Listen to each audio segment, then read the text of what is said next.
And we're back with our special broadcast from California. Governor Schwarzenegger, good morning. Good morning. It's always nice to come home to California. Thank you for having us. Absolutely. This has been a big week for you with your State of the State message and a new budget.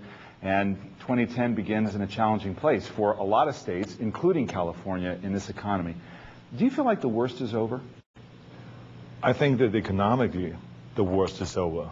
We see a little comeback when it comes to job creation. We see also that homes are being sold again, and that home sales are up. And I think that very soon you will see construction again on new homes and so on. But when it comes to the financial crisis that California is in, I think we are not out of the woods yet. As I said in my State of the State and in my budget speech, we still have a tough road ahead of us, and this year is one of those tough years. And for the country as well, when you think not just about California, but the country and economic recovery, what do you think is the biggest threat to that recovery? Is it unemployment? I think that we have to get the economy back. I think that we have to have money available, loans available, so businesses can expand again and people can buy homes. I think that we just have to get the jobs back as quickly as possible.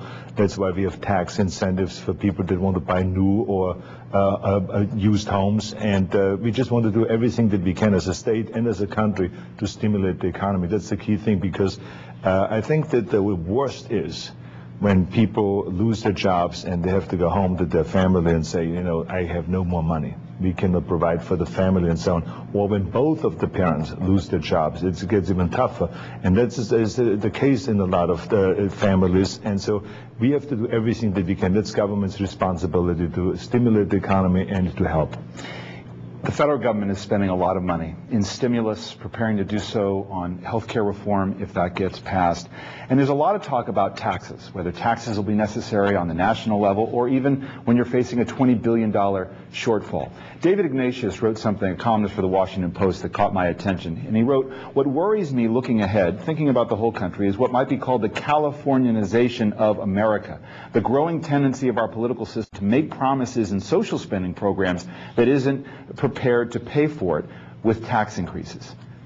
Think about California. How can you stick to a position, as you do, that tax increases are not the way to go? Well, first of all, we have no option.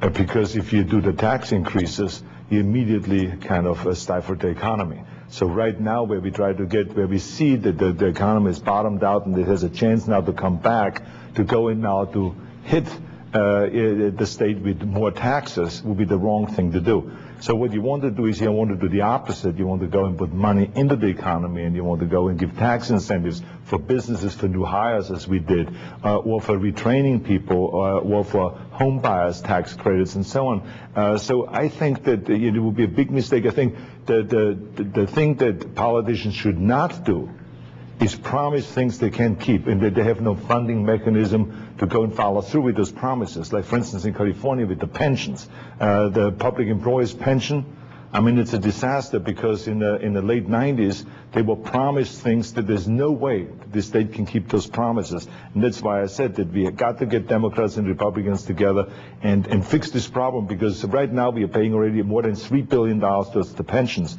And eventually that amount is going to go up to $10 billion. That's money that's being taken away from very important programs, universities, schools, healthcare, and all those kind of other things. When you think about the federal government's budget, which doesn't have to be brought into to alignment the way a state budget's like California's, do you think taxes have to go up to pay for stimulus, to pay for health care? I think that the government has to live within its means, and of course the big advantage that the federal government has is they can run up those deficits, and they can print more money, whereas the state can't. And I try to tell the people in California, when you have $85 billion in revenues available, that's all you can spend. At the end of that, even though they may want to spend $104 or $105 billion, and so you have to make the necessary cuts, because we got to live within our means. We cannot print more money in this state. We cannot go and run up those deficits as the federal government does.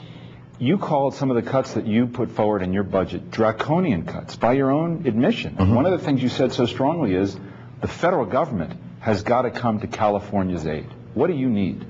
Well, it's not so much coming to our aid. The federal government owes us billions of dollars. You see, there's a difference. California once got 94 cents to the dollar that we're putting in.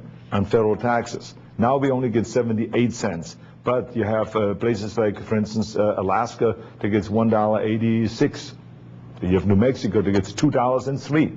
So we are subsidizing those states.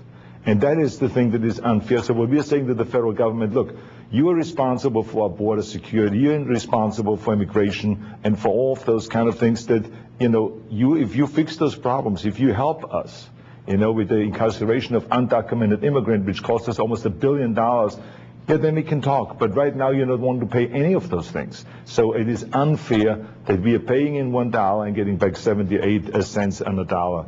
And so we try to fix that, and it's not a bailout at all. It's just being fairness. It's federal fairness, not federal bailout. What about the stimulus? Has it helped California? I think the stimulus was very helpful to California, and I think that was a big supporter of the stimulus package. I think they've given us money, and if it has to do with transportation or with high technology and with all kinds of different things, with our universities and so on. So we were very appreciative. But it's one-time money. One should always know the difference between one-time money and ongoing money. One-time money that's here today, gone tomorrow. Ongoing money, when I talk about increasing the level from 78 cents to 90 cents, it's an ongoing thing. Or when we talk about healthcare, that you have healthcare where we are owed billions of dollars in healthcare, that's ongoing. So we want to make those adjustments with the federal government and work with them so that it's more fair. What happens if California doesn't get the money that you feel it deserves from the federal government? What then?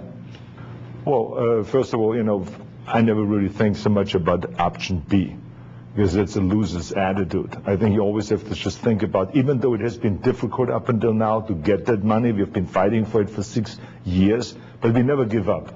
It is just like with the redistricting reform. Journalists always ask me, they say, well, wait a minute, it has lost now 5 times. Why are you back the 6th time with redistricting reform? Don't you get it that the people vote no? And I said, no, I never give up.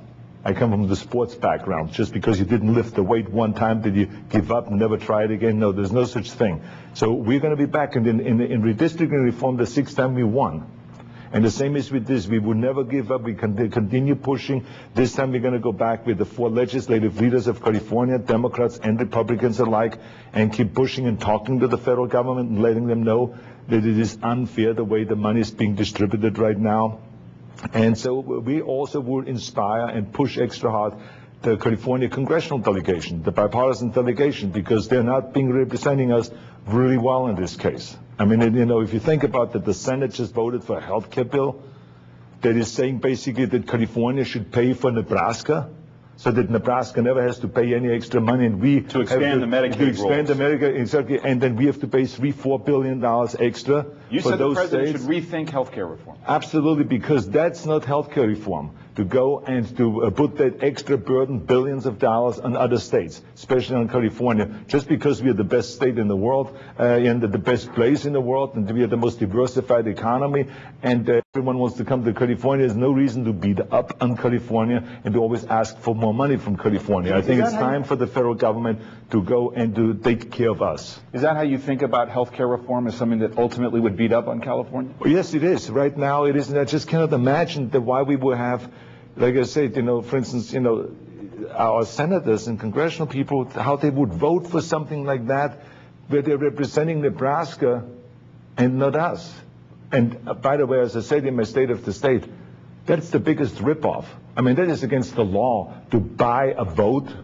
You're talking about Senator Nelson? Senator Nelson. That's like buying a vote to say, hey, the federal government will pay for their Medicaid. I'm holding out my vote unless I get some extra kind of benefits here. I mean, if you do that in Sacramento, you'll be sued. It is illegal to do that, to buy votes. Can I ask you a couple more California issues? One of the things you talked about that got a lot of attention is your pledge to move money out of the state budget from prisons into higher education. I don't have to tell you, the University of California system has raised fees for students. What is the future of education in California? I think the future of education in California is great. I think we still have the best university system in the world.